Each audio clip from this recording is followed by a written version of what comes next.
And now we're on our way to Nizhny Novgorod. The name of the city has recently been changed to Gorky. But Novgorod or Gorky, it's really the Detroit of Russia. Because of the many workers employed in the industrial center here, there are spacious playgrounds to make the children happy. For centuries, Gorky has been known for its famous fairs. They were fairs with all the trimmings. The barkers were even more colorful when they told of their sideshow attractions in emphatic Russian.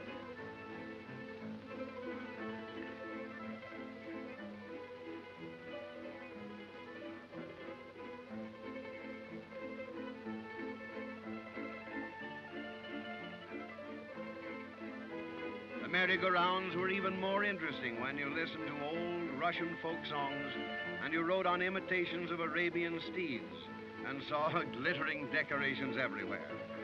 And there were lots of whatever the children wanted, swings, thrilling rides and roller coasters. And you can always get ice cream and soda pop, even pink lemonade.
Yes, there is a happy side to the Russian people.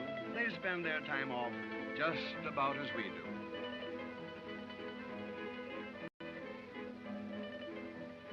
Gorky is well called the Detroit of Russia, for they work as hard as they play. Huge deposits of coal and iron are put to good use. Iron and steel from here are shipped to the farthest most parts of the vast domain to aid in the various industries.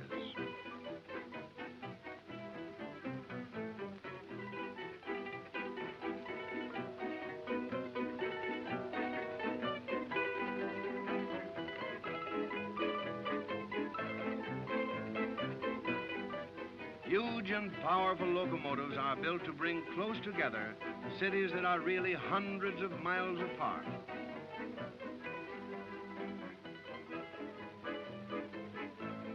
Mills here supply 90% of all the paper used in Russia, and construction is going on at an ever-increasing speed. Gorky, situated as it is at the junction of the Oka and Volga rivers, has been an important trading center since the 11th century.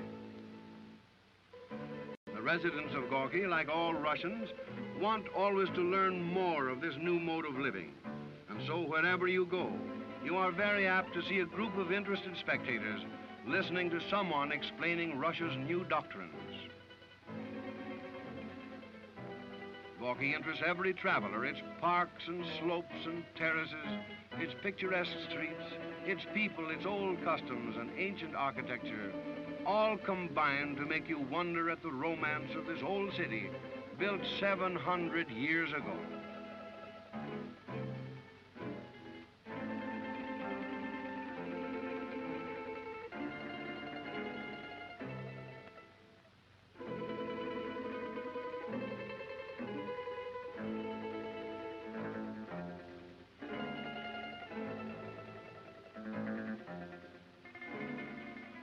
Now the children have been Russia's greatest problem ever since the many wars of the revolution.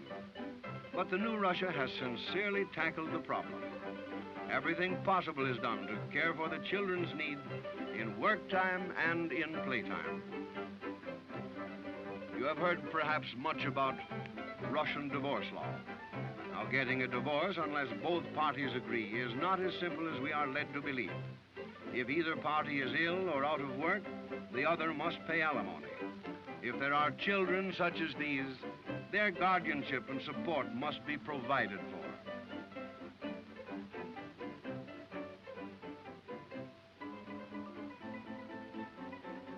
In Russia, every 5th day is called a rest day. Their days are numbered, not named like ours. The Russian knows the number of the day of the month, but not without stopping to think carefully does he know the day of the week.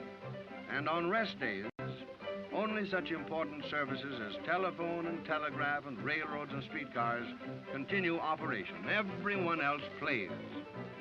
Here we see one of the cultural athletic centers, and there are thousands of children at play and many parents joining in the fun.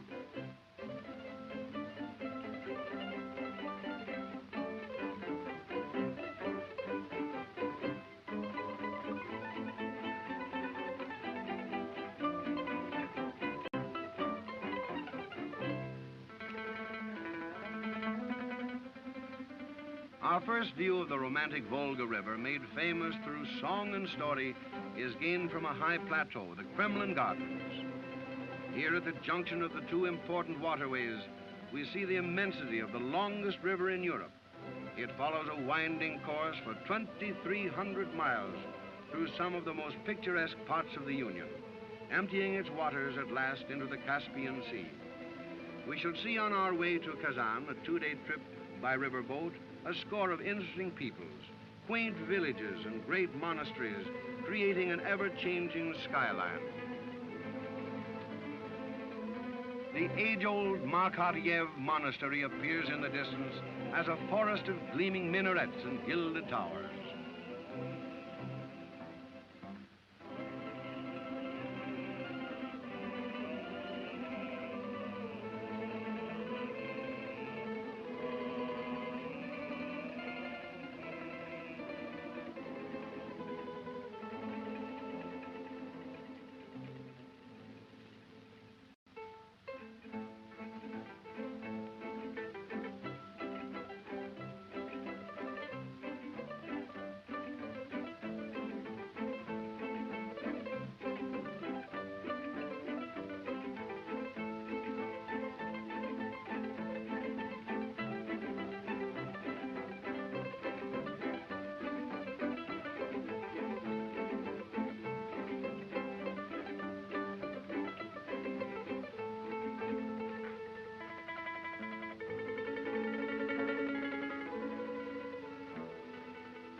The city of Kazan is the capital of the Tatar Republic, and it was founded in 1483 by the Tatars, just 9 years before the discovering of America. And against it, Muscovy waged a stubborn struggle until the troops of Ivan the Terrible captured the city in 1552. It is still a cultural and industrial center. Perhaps the most interesting landmark of Kazan is the ancient Tatar tower of Sumbeka. It was partially destroyed in the siege of the city, but was rebuilt in the 17th century by the Russians. In the University of Kazan, such outstanding personalities as Tolstoy and Lenin were educated. Again, we board the large, roomy steamer and enjoy the excellent cuisine of the Volga River boats. Again, we watch the ever-changing riverbanks. On our way to Stalingrad, our next port of call.